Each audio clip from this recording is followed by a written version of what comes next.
کہ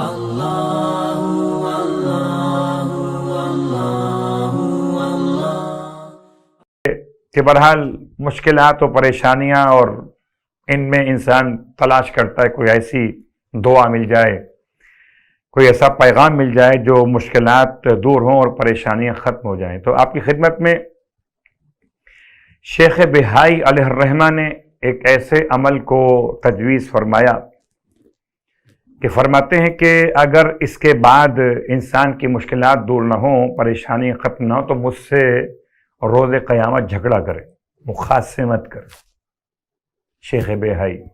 عظیم شخصیت، الفاظ کیا ہیں؟ فرماتے ہیں کہ 70 مرتبہ آپ نے پڑھنا ہے، 70 ٹائم پڑھنا ہے، لا الہ الا اللہ بے قدرتک و عزتک، لا الہ الا اللہ بے قدرتک و عزتک، لا الہ الا اللہ بحق حقک و حرمتک، لا الہ الا اللہ بحق حقک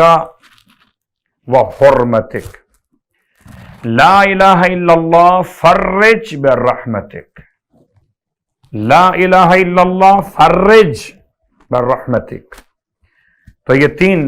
جملات آپ کی خدمت میں شیخ بہائی علیہ الرحمہ نے بیان فرمائے۔ ان 3 جملات کو 70 مرتبہ تلاوت کیا جائے تو انشاءاللہ شیخ بہائی کا ایک اطمینان، ایک اعتماد خدا کے ذکر کے اوپر، اور اب جتنے صاحبان ایمان جہاں جہاں اپنی مشکلات کے حل کے لیے امام مجتبیٰ علیہ السلام کی سیرت کے ساتھ اس عمل کو انجام دیں، اس کا ترجمہ آپ کی خدمت میں لا الہ الا اللہ بات واضح کہ کوئی معبود نہیں سوائے پروردگار عالم کی ذات کے۔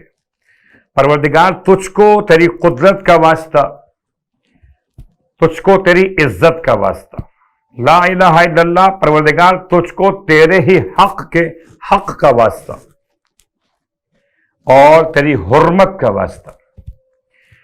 پروردگار لا الہ الا اللہ فرج برحمتک، آسان کر دے، کشادہ کر دے، معاملات کو بہتر کر دے، تجھ کو تیری رحمت کا واسطہ۔ فرماتے ہیں اگر کوئی بیمار کی شفا یابی کے لیے عمل انجام دے تو سجدے کی حالت میں یہ پڑھے، یعنی ایک عام عمل ہے مشکلات و پریشانیوں خاتمے کے لیے، تو اس کو آپ بیٹھ کے پڑھ سکتے ہیں، اور ایک خاص عمل ہے کہ جو آپ حالت سجدہ میں جب کریں گے، جب کہ کسی بیمار کی شفا یابی کے لیے آپ چاہیں گے اللہ سے درخواست کرنا، انشاءاللہ پروردگار امام علیہ السلام کی برکتوں سے تمام معاملات کو حل فرمائے۔